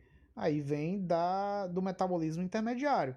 Ou vem da oxidação de glicose, ou vem da oxidação de ácido graxo, ou vem da oxidação de aminoácidos cetogênicos, como uma leucina, uma isoleucina, uma treonina, por exemplo. E também de corpos cetônicos, né? Você pega o ácido beta-hidroxibutírico, você pega o ácido acetoacético, que são corpos cetônicos, todos eles podem dar acetil-CoA. Acetil-CoA vem do metabolismo energético normal, substratos energéticos. E a colina? A colina vem da dieta. O neurônio não produz colina, neurônio produz acetil-CoA, mas neurônio não produz colina, então colina tem que ser mandada aqui pela dieta. E aí a colina se junta com acetato na presença da colina acetiltransferase. E aí você tem a acetilcolina, né? Essa moça aí. O metabolismo da acetilcolina é feito pela acetilcolinesterase, mas não tem tempo, né? Acetilcolina, e aí ela é transformada de volta em acetato e colina. A colina volta para o neurônio, o acetato também pode voltar ou pode ser degradado e incorporado novamente no acetil-CoA. Os receptores colinérgicos também não nos interessam, tem os nicotínicos e os muscarínicos, mas enfim, não temos tempo para isso. E eu tenho o sistema serotoninérgico. O sistema serotoninérgico parte sobretudo dos núcleos magnos da RAF. Aí eu tenho projeções tanto ascendentes como projeções descendentes. As projeções serotoninérgicas descendentes vão regular sobretudo a dor, a nocicepção. Então a serotonina faz parte como neurotransmissor do sistema de analgesia endógeno. Serotonina faz parte, noradrenalina faz parte, as encefalinas, que são opioides, também fazem parte. Sobretudo esses três. Sistema de analgesia, que é o sistema que combate a nocicepção, né?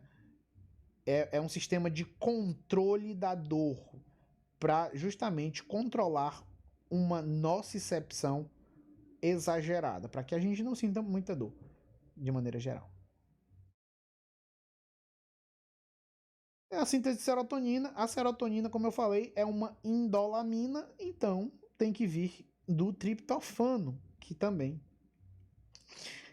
que tem a característica para poder gerar esse tipo de composto. Aí o triptofano sofre a ação de uma hidroxilase e se transforma em 5-hidroxitriptofano, que sofre a ação de uma descarboxilase e se transforma em serotonina. Notem que é praticamente a mesma rota ali da produção de dopamina. Primeira ação de uma hidroxilase, segunda ação de uma descarboxilase. E aí eu tenho o produto. Uma questão interessante aqui em relação à serotonina é que, dependendo do contexto, essa via do triptofano, ela pode ser, como é que eu posso dizer? Ela pode ser, faltou a memória, não é desregulada, mas desviada. Ela pode ser desviada. Meu Deus do céu, às vezes dá uma travada. A via do triptofano, em algumas situações, ela pode ser desviada. Desviada de quê? Da síntese de serotonina. E ela vai ser, por exemplo, o triptofano vai ser metabolizado em quinurenina, sobretudo em ácido quinolínico, que é um tipo de quinurenina.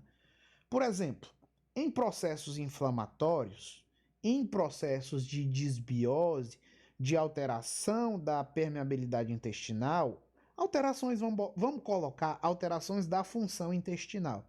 Aí pode ser tanto por alterações na microbiota, vulgo disbiose, como alterações na função do epitélio intestinal, vulgo permeabilidade intestinal alterada. Tudo isso vai resultar também em neuroinflamação. A neuroinflamação, ela causa a expressão diferenciada de algumas enzimas. Dentre elas, a indol, conhecida na quebrada como indolamina 2,3 dioxigenase.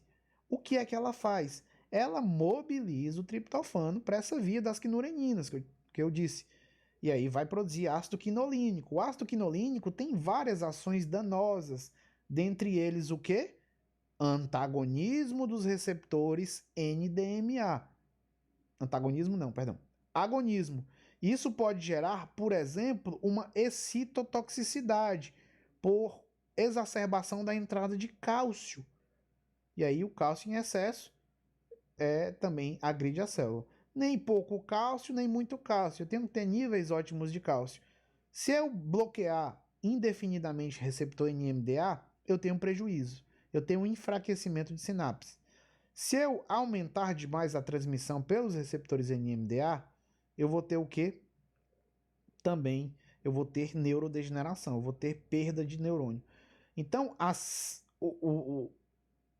o metabolismo desviado do triptofano para a via das quinureninas está envolvido, por exemplo, na fisiopatologia da depressão.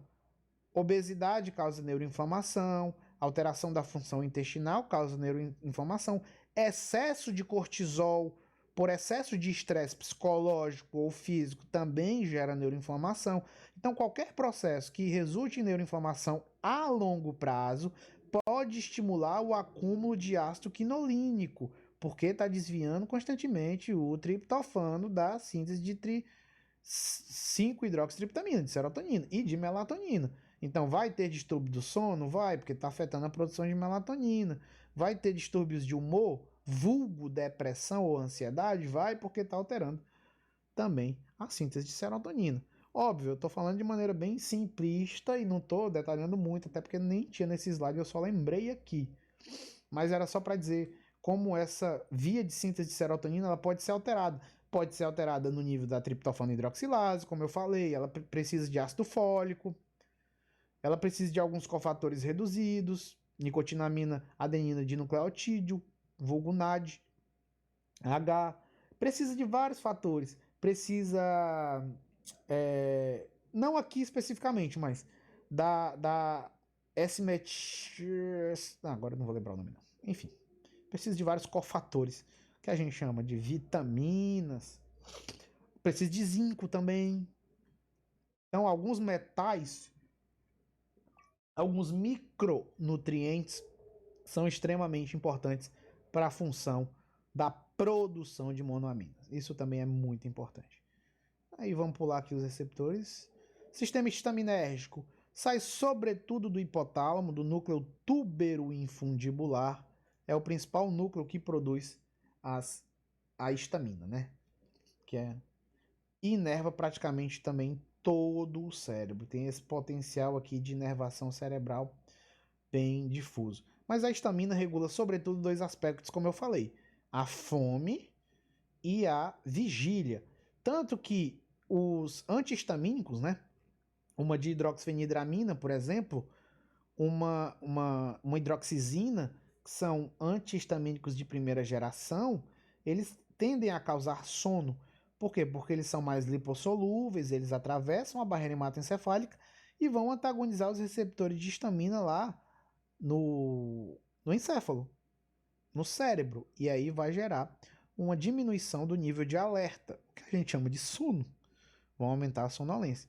Alguns outros antihistamínicos de segunda geração, como a loratadina, a desloratadina, eles tendem a causar menos sono. Em algumas pessoas causam mais, em outras pessoas causam menos. Por exemplo, eu não sinto sono com loratadina, mas eu sinto sono tomando um xarope de hidroxizina, um Ixizine, para alergia, por exemplo. Se eu tomar Ixizine, com 40 minutos eu já estou bodando já. Por exemplo, né? Agora, loratadina, eu posso tomar 3 comprimidos de loratadina e fico de buenas. Isso varia de pessoa para pessoa também. Síntese de histamina. Aí a histamina vem da histidina, sofre uma descarboxilação e transforma-se em histamina. Essa moça bonita. E aí os receptores de histamina que eu também vou pular. O sistema glutamatérgico é um sistema bem difuso, também não vale a pena. O sistema glutamatérgico ele está em todo o córtex, então não é muito lógico a gente ficar falando de circuitos glutamatérgicos, por exemplo. Síntese de glutamato. Aí tem aqui o neurônio pré-sináptico, ó, produz a partir da glutamina, também pode vir a partir do alfa-cetoglutarato, então você tem aí o glutamato podendo ser produzido a partir do próprio ciclo de Krebs. Então você pegando o alfa-cetoglutarato, você pode gerar tanto glutamina quanto glutamato e quanto o próprio GABA, como a gente vai ver. E aí você tem isso. Receptores de glutamato, tá aqui, ó, apocainato, MDA, Sistema GABAérgico. O GABA, ele tá muito relacionado com o glutamato. Ele vem do glutamato, pela glutamato descarboxilase. Então, aquilo que eu sempre digo, ó, o corpo ele não é burro. O principal neurotransmissor excitatório, o glutamato, é acoplado com o principal neurotransmissor inibitório, o GABA. Então, se por algum motivo eu tiver uma disfunção glutamatérgica e eu for gerar uma excitabilidade excessiva, eu também aumento automaticamente a excitabilidade não. Eu aumento automaticamente a atividade GABAérgica. Então é uma espécie de mecanismo de feedback negativo. Quanto mais glutamato, mais GABA. Quanto mais excitação, mais inibição. Então o nível basal de excitação geral, ele é mais ou menos constante. Óbvio que eu estou falando, sobretudo, em pessoas normais, em pessoas saudáveis. Em pessoas com alguma doença ou alguma condição clínica específica, você vai ter um desbalanço, ou você pode ter um desbalanço. E aí, por acaso, você pode ter uma epilepsia, por exemplo, que é um fenômeno anormal da excitabilidade encefálica, cerebral, né? Por exemplo. Encefálica, vírgula, cerebral. Não estou dizendo que é a mesma coisa, né? Sempre tem gente chata. Cérebro é cérebro, encéfalo é encéfalo. O cérebro está dentro do encéfalo. E aí são os receptores, não vou falar. E pronto, meu povo, era isso. Já estourei aqui 15 minutos do meu tempo. Aqui não vou falar das isoformas do GABA-A, que é o receptor de GABA. E aí vou fazer o meu merchan aqui de leve. Para finalizar só o sistema de orexinas. As orexinas barra hipocretinas são substâncias, são neurotransmissores que regulam a vigília e a fome. A fome e a vigília, elas estão muito acopladas, porque a evolução fez com que esses neurotransmissores, eles juntassem com que a gente geralmente tenderia a ter mais fome durante o dia, né?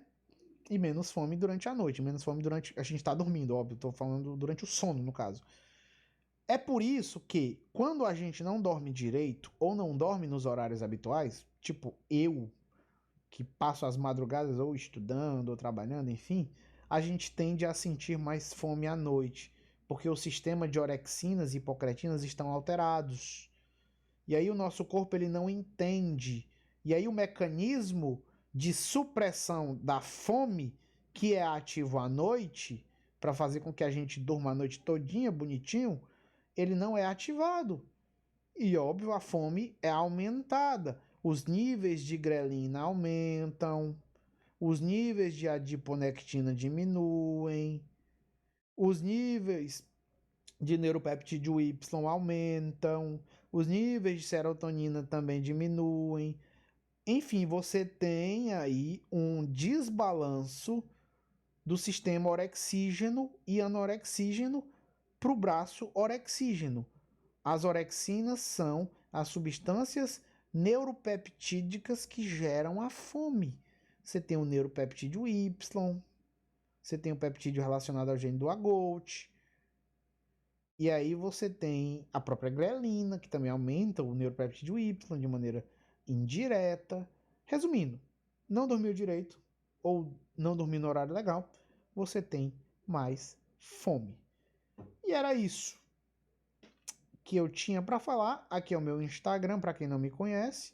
Estou transmitido no Instagram, é óbvio que quem está por aqui já conhece. Professor Aclerton ou Afísio, né? E os canais, tem aqui o canal do YouTube. Só colocar Afísio no YouTube, tem muitas aulas lá também, muito conteúdo bom, de qualidade e gratuito. E o canal do Telegram também, que geralmente eu coloco algumas coisas exclusivas. Por exemplo, essa aula, eu não sei se eu vou deixar aqui no YouTube. Independente de eu deixar ou não aqui, eu vou colocar lá no canal do Telegram. Eu sempre estou colocando coisa lá e tal. E é isso, e aqui é a minha plataforma de cursos, óbvio, né? Rafísio. Quem quiser assistir cursos são sempre nessa pegada, no nível de aprofundamento e também de didática, quem gosta. Então, é só acessar aqui, ver os planos de assinatura, ver direitinho, não é caro. Então, só dá uma olhada lá, e aqui são os diversos cursos que tem lá. Ó. Tem fisiologia cardiovascular, patologia também, fisiologia e patologia endócrina, neuro, fisiofarmaco, alguns de farmaco também. Enfim, são basicamente os cursos que eu tenho lá. E aí, estou ainda fazendo os novos e refazendo os antigos também. Mas é basicamente nesta pegada aí. Né? Minhas aulas, quem já conhece, é mais ou menos esse tipo. E aqui o contato, quem quiser mandar alguma coisa aí, uma carta, acleiton@hotmail.com ou contato afisio@hotmail.com. E era isso. Agora eu vou colocar aqui o pessoal da liga. Pera aí, só um minuto. Que eu tenho que desmutar aqui, que eu mutei, pera.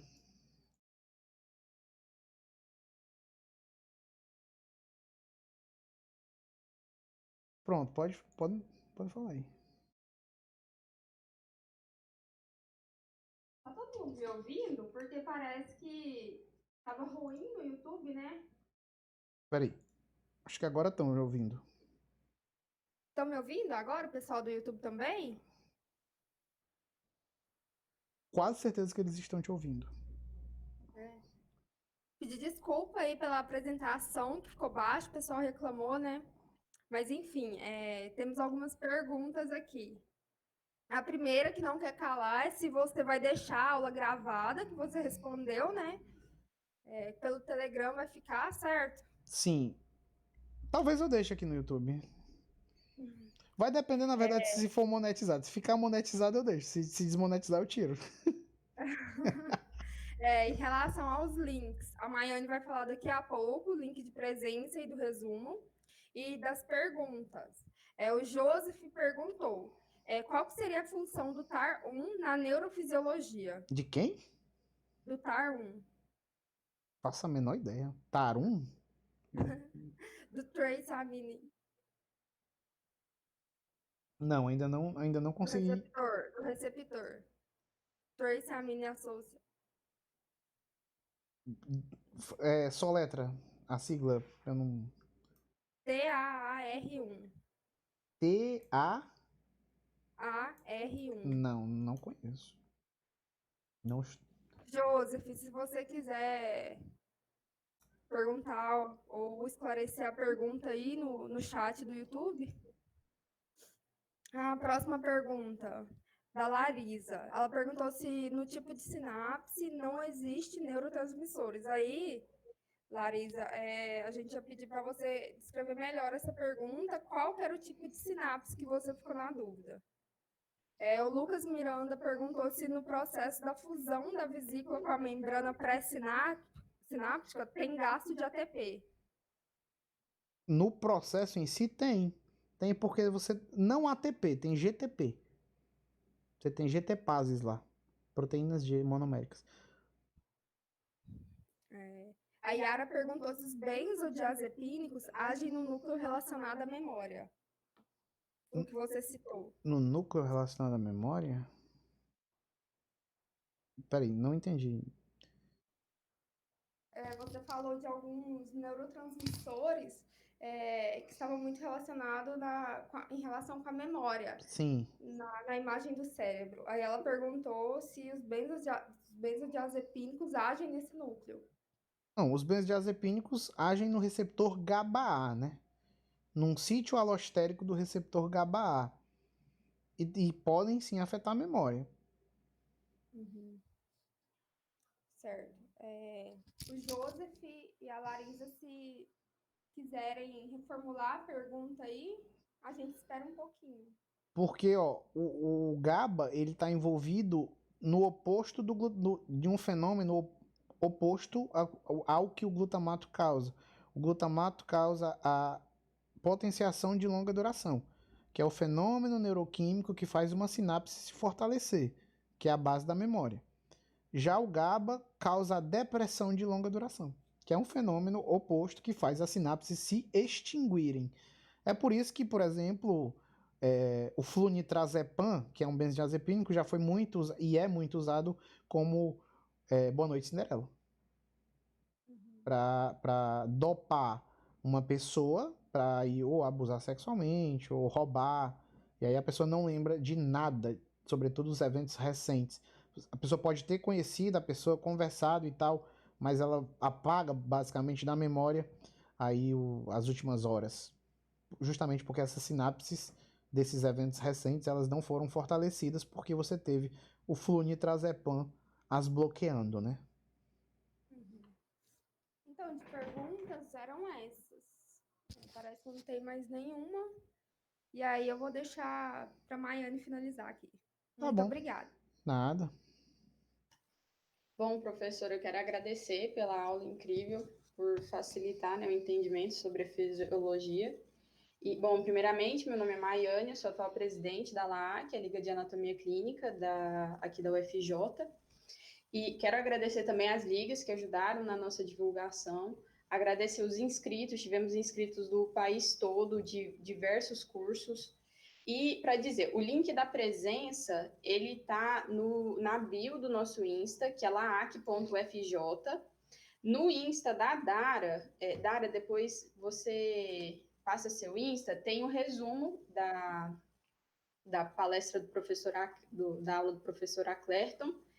E os certificados, então, a gente vai emitir com base nessa lista de presença. Então, para quem não fez a inscrição, para receber o certificado, o link da inscrição para a palestra está na nossa bio também, então tem que fazer a inscrição e preencher a lista de presença. E, mais uma vez, professor, muito obrigada pela aula. De nada, eu que agradeço. É sempre bom poder falar de fisiologia. Só, só às vezes algumas coisas podem ficar meio corridas ou parecer tão complicadas, porque realmente não dá tempo de explicar todos os detalhes de tudo, né? Sobretudo dentro de 1 hora e meia. Então, mas sempre tento explicar dentro do tempo que eu tenho. Mas foi um prazer. E precisando, estamos aí. Muito obrigada, professor. Então posso. Então vamos encerrar aqui, né? Falando agora com o pessoal do YouTube. Foi um prazer. Não sei se eu vou deixar a aula aqui no YouTube, como eu disse, sou bem sincero, vai depender da monetização. Sou capitalista, sim, com certeza. Mas se não, vou botar lá no Telegram, que também é gratuito, enfim. E quem não deixou o like aí no YouTube, deixe, por favor, porque ajuda, né? Aquela de YouTube. E no Instagram também é isso. Não tive tempo de ler as respostas, porque, óbvio, eu estava concentrado na aula, senão eu ia perder a concentração. Então é isso. Tentar fazer uma live. Que dia é hoje, hein? Terça? Quarta? Enfim, é algum dia da semana hoje. Vou tentar fazer uma live ou sexta ou sábado. Assunto, que era o assunto que eu ainda estava querendo fazer, que é ciclo cardíaco ou alguma coisa relacionada ainda com o coração. Eu vou gravar uma aula de eletrofisiologia também para um congresso. Aí, ou é amanhã que eu vou gravar. Não, amanhã não. Amanhã depois da manhã. Ou é amanhã ou é depois da manhã. Enfim, aí eu vou ver se eu vou transmitir essa gravação ou se eu gravo e depois posto. Enfim, eu vou decidir ainda, não decidi não. Sei que agora eu vou comer, menino. Pois vou encerrar aqui no YouTube e no Instagram também, né? É sempre um prazer e deem um like aí. Senta o dedo nesse like, papai. E até a próxima. Deixa eu ver se tem mais alguma coisa pra falar. Tem não. Valeu.